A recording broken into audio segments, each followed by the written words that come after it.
Saturday.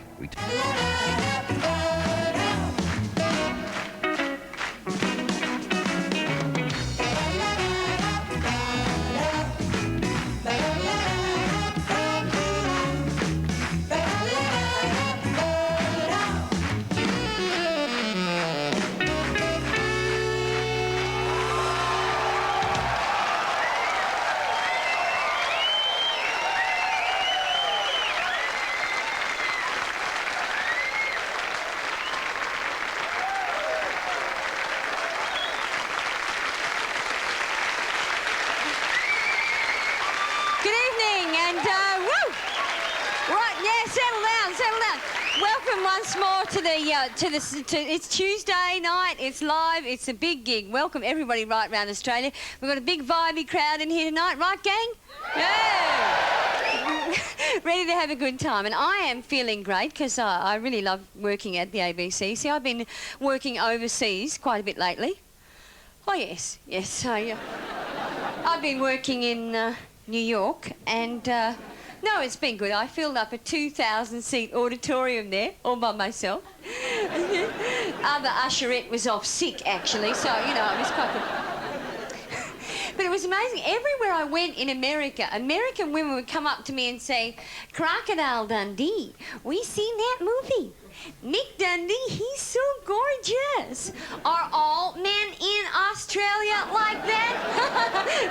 No. See, what they don't realise is outback Australia is wall-to-wall drunken paralytic hoons who have over 250 words for vomit. These are guys whose idea of sophistication is wearing a shirt with sleeves in it. Although we do have a lot of men like Paul Hogan, you know, men who reach 50 and run off and leave their wife and kids for a blonde. Oh, settle down.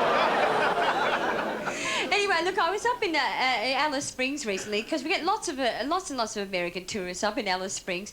Now that is a really tough town, Alice Springs. If you've got two singlets, you're a yuppie. That's the sort of town that is. But Americans, you see, they keep coming to this country, right? Because they don't know anything about the place. You have to explain everything to them. Like, for instance, the Australian bush.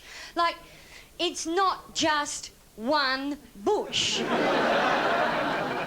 It's not like we all stand around and go, "Well, there's the Australian bush.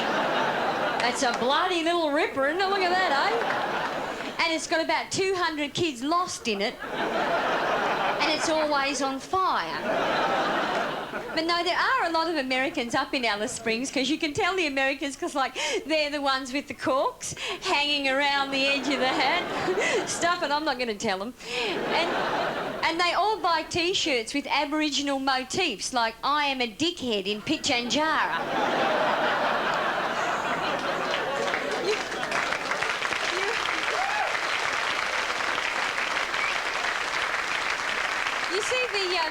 You see the American women, they're all out looking for souvenirs, you know, like a koala skin seat cover for the John. What is it about these women? They all seem to have had their embarrassment gland removed in an operation or something. But I like to think our souvenir sellers get their own back. I saw this guy up in Alice Springs saying, "Now this, madam, this here would be your original Aboriginal painting here. Very ancient, very authentic, painted on something that the Aborigines used to call a tea towel." Think I can do that one for you, Chief? And this woman saying, Harry, somehow I thought Ayers Rock was going to be bigger than this. Do you think I could get this sucker set into a ring? I'm not sure. No, Americans don't. No, they're not all bad. Americans, I mean, I am even now starting to miss Ronald Reagan. Ronnie was a great guy, come on. I mean, no, please. At least after his bowel surgery, you can't say he's a complete asshole.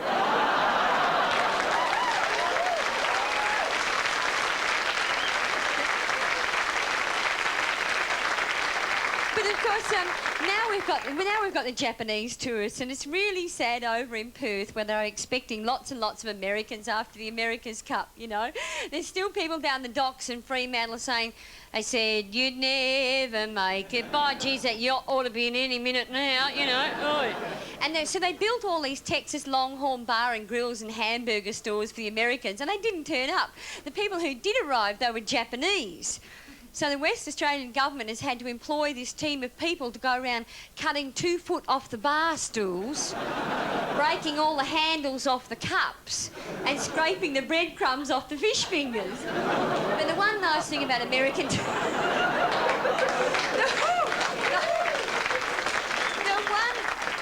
the one nice thing about the Japanese, at least they're well-mannered. When they say, excuse please, can we please take home Honourable Queensland? You go, oh, yeah, fair enough. Would you like a gift wrap? You know, no problems.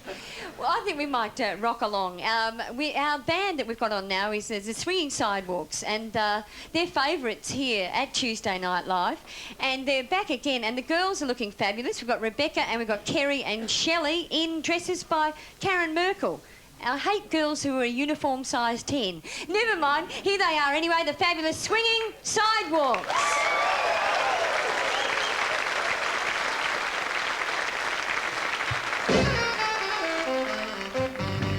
I want to jump it, I'm afraid I'll fall. I want to holler, put the joints in small. Young man with a got a hold on me too. I got a rock in the morning and a boogie woogie blue. Baby coming and I'm hurrying home, yeah. I know she's leaving 'cause the day gets too long. Young man with a got a hold on me too. I got a rock in the morning and a boogie woogie blue. I wanna scream out what you oh no, oh. I will be running with my feet so well. Young man with a got a hold on me too. I got a rock in the morning and a Johnny boy, it's you, all right.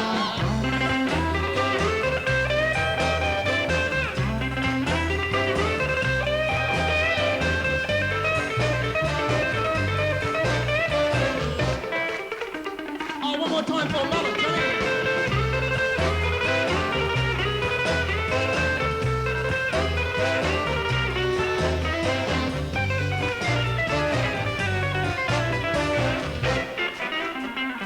Oh, Rudy, all righty.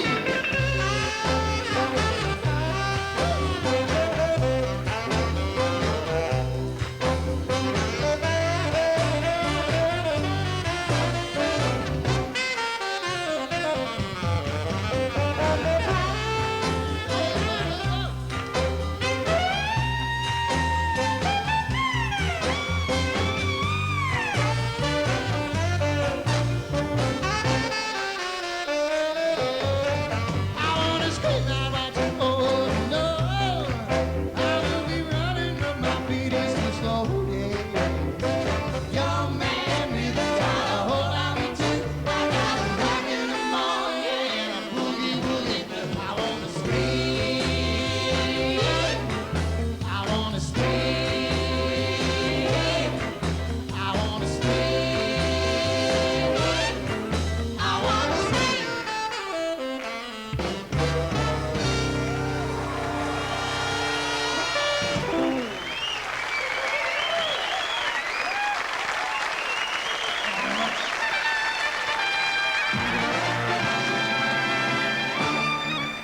Good evening. We interrupt this program to bring you a news update.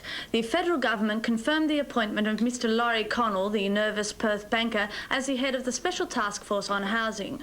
Laurie's the boy, said Treasurer Keating. I've had lunch at his place. He bought 6 houses and knocked them down to build one for himself. Mr. Connell's vision of the family home includes a special room to refrigerate his horse blankets and a jacuzzi full of Grand Marnier for his complexion.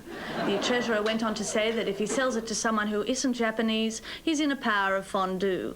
Mr. Connell, of no fixed address or income, was unavailable for functions. We'll return to our program in the blink of an eye.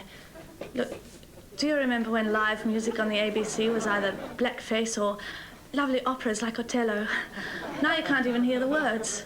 And if you do, you wish you hadn't. Back to the gang. Enjoy. You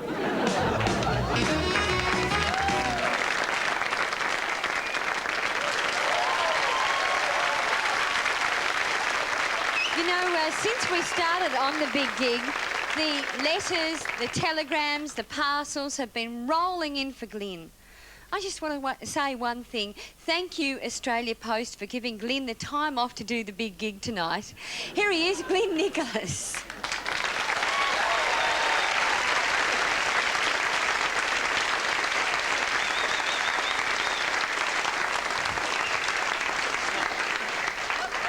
Thank you very much, and it's great to be here. Fine-looking audience. I like the hat. I like that. And good evening. So, did you all have a good weekend? Well,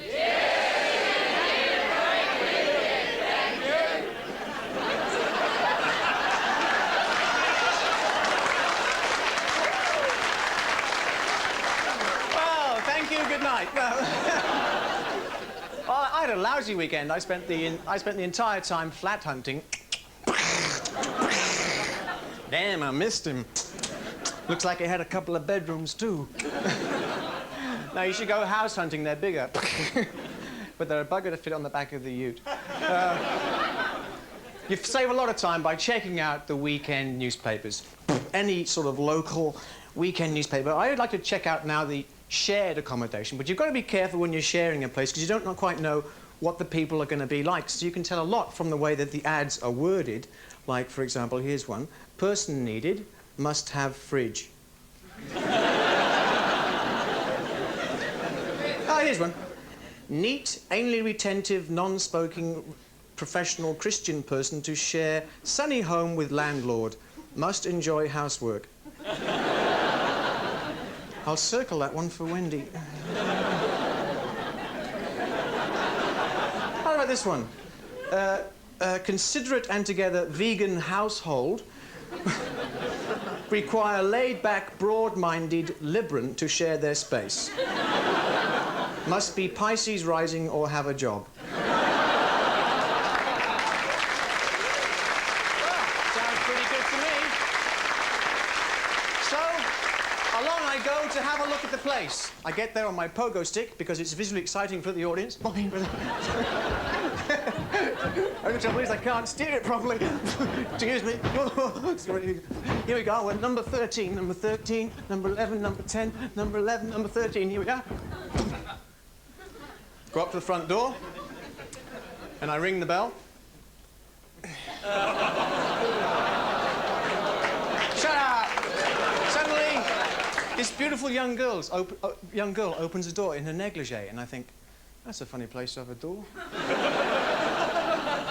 And she's got long black hairs, and she invites me in. And I'm walking down the hallway past all the hanging plants and stuff.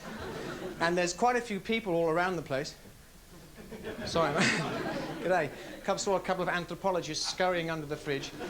And she shows me upstairs, so I walk up the stairs. It's a spiral staircase.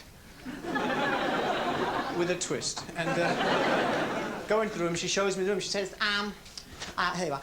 This is the room here. This used to be Kurt's room, but he OD'd last week. Over there, that's his bed, and that's his bookcase. No, that's his bookcase, and that's his bed, and that's him in the corner there. We'll just leave him there until he smells really bad. And that's his motorbike. He didn't have time to reassemble it. Is that all right? That's fine. I quite like Harley Davidsons. That's good. That's okay. And we get along very well, and I move in.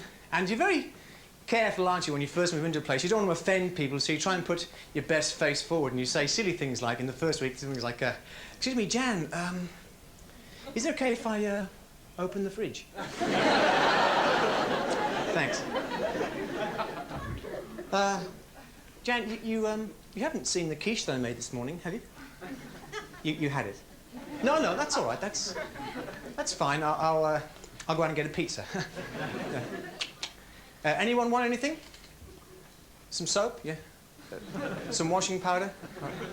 A couple of Mars bars? A pair of trousers? Right. Yeah. Some drugs? No. I've got some money. Yeah. Okay.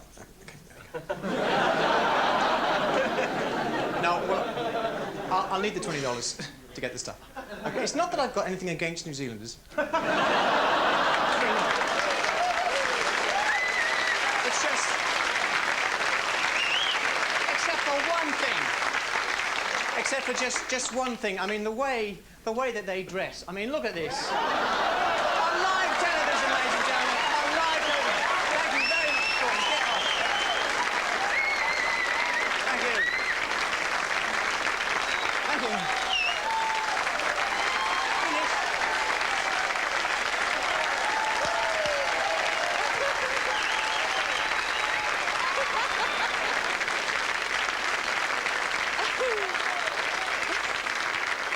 Thank you, Glenn. I don't know how you can top anything like an audience member who looks like that, but... Oh, Glenn, isn't he a spunk, girls, don't you think? Did you know... He's from Adelaide. Did you know that all men in Adelaide are that good-looking? Could explain why so many of them go out with each other. That was just outrageous. Did you hear them laughing? You know, I can remember when she used to be a woman comedian. Do you remember when she played the Alice Springs Reclaim the Laugh Peace Group Festival? She was relevant. She was aware. She was caring. She was funny. No, she wasn't. No, she wasn't. No, she didn't have to be. She used to laugh with women at men. Now she's laughing at women by laughing with men at themselves. Whose side is she on? She is such a girl. Did you see her earrings? Oh, yeah, they were just saying to men, look at my ears. My ears are available. Thereby suggesting that all women's ears are available. Right. What for? For listening to men. Yeah. It's a conversational missionary position. You know, I hated her material. I mean, why anyone would choose a lightweight wool that must crease so badly? No, her material. Like what she said. Oh, right. Like, you know, like, when you take a joke apart, right, what have you got? A male-female relationship. There's a feed line, i.e. a woman putting food on the table, nurturing. Then there's a punchline. That's like when the man comes home and beats her up. QED, a joke is just a hidden agenda for domestic violence. You reckon? Yeah, I do. I... Knock, knock, who's there? Me, Susan. Right, I.e. a woman. Come out here and I'll punch you senseless. Oh, God, you're right, you know. She's such a girl. G'day! Are you young, single or naive? Maybe you're old, frail and easily scared. Isn't it time you thought about health insurance, pencil neck? You look a bit crook. Say I don't feel very well. Geez, Lucky's covered by IOU Mutual Benefit Megabucks Slush Fund. The big name in health insurance! It's the complete healthcare package that'll cover you for everything from that serious injury at work to those nasty little infections you can pick up in day-to-day life. Maybe your eyesight isn't what it used to be. Can you read this simple sentence? Work on a pair of safe specs. You look twice as clever and sexy. Oh, no troublesome lenses to clean. Going a bit deaf, are we? No worries, we'll equip all your mates with one of these. G'day, you're looking well. Oh, about 9:30. Did someone say dental care? Join today and you'll never see a dentist again. We'll come round and bash your teeth in for nicks. Hey, take advantage of our state-of-the-art fat suction macro surgery. Great for the complexion. I feel young again, and so will you with our cashback sperm donation program. You could be sitting on a gold mine. No epidemic too small, no virus too deadly. Leprosy, cancer, AIDS, cholera, St. Vitus dance. Join our travel club, go away and die somewhere nice. IOU Premium Megabucks Nationwide Mutual Benefit Slush Fund Health Insurance and Travel. Growing fast. Because if you're going to be sick, you don't want to make a mess, do you?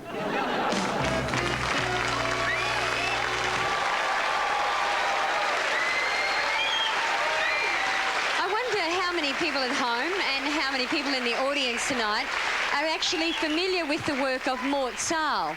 Mort Sahl has been working in the area of satire and humour in America for about the past 25 years. He was actually the only comedian who ever made it to the cover of Time magazine. He was American Playboy's first ever celebrity interview. He was a speechwriter for John F. Kennedy, and his own program in America was the forerunner of Saturday Night Live, which is the forerunner of us, so that sort of makes him like our spiritual godfather, I guess. He's going to be in Australia for the Melbourne International Comedy Festival, and best of all, he's going to be appearing live on this program in 2 weeks. I've got more on the line on satellite from Los Angeles, so why don't we just have a few words with him. G'day, Mort. We know that you've been around 25 years and you were doing satire when Nixon was around. You must have thought he was the ultimate target for satire. And then lo and behold, along came Ford, along came Carter, and then best of all, Ronnie Reagan. I wonder how George Bush is shaping up for you. Bush will shape up pretty well. The people are having trouble with him here because they haven't seen any discernible characteristics. It's like a caricaturist, looking for